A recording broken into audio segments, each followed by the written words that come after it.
Paciento medicininių dokumentų peržiūra mobiliojoje programėlėje. Parodysime, kaip patogiai peržiūrėti medicininius dokumentus. Sistema leidžia naudotojui sulaukusiam 18 metų ir turinčiam lietuviškas identifikavimo priemonės naudotis e-sveikata mobilia programėle savo arba savo atstovaujamų asmenų vardu.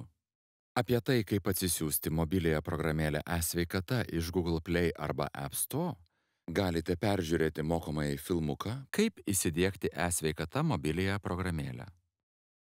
Atsidarę mobiliąją programėlę e-sveikata ir prisijungę prie paskyros matysite savo ir savo atstovaujamų asmenų duomenis.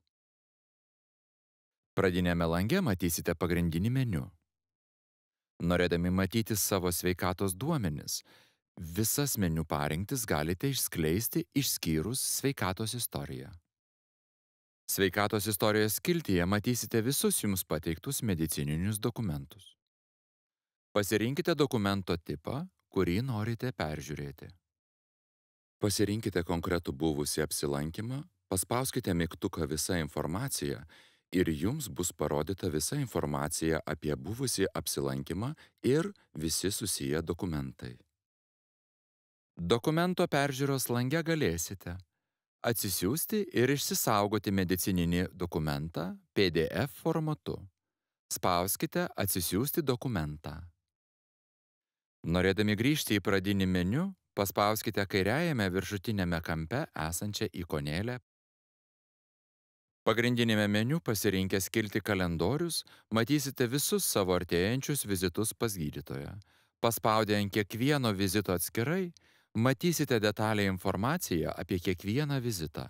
Skiltyje Suplanuoti skiepai matysite informaciją apie suplanuotus skiepus.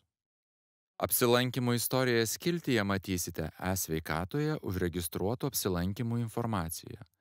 Paspaudus Visa informacija, galėsite peržiūrėti visus medicininius dokumentus sukurtus to apsilankymo metu. Pagrindinėme meniu išskleidus elektroninių receptų skiltį, matysite informaciją apie paskutinius 3 galiojančius savo receptus. Paspaudus mygtuką Visa informacija, galėsite peržiūrėti išsamią vaisto išdavimo informaciją, kada ir koks vaistinis preparatas buvo išduotas pagal receptą. Pagrindinėme meniu išskleidę skiltį Pažymos matysite savo turimas pažymas. Šioje skiltyje yra pateikiamos 3 paskutinės, vėliausiai sukurtos pažymos iš paciento pažymų sąrašo. Pagrindinėme meniu išskleidę skiltį Aktyvūs siuntimai galėsite peržiūrėti paskutinių 3 galiojančių siuntimų informaciją. Pasirinkus norimą siuntimą ir paspaudus mygtuką Visa informacija, matysite išsamią informaciją apie siuntimą. Norėdami atsisiųsti dokumentą PDF formatu, spauskite Atsisiųsti dokumentą. Patogaus naudojimosi mobiliąja programėle e-sveikata.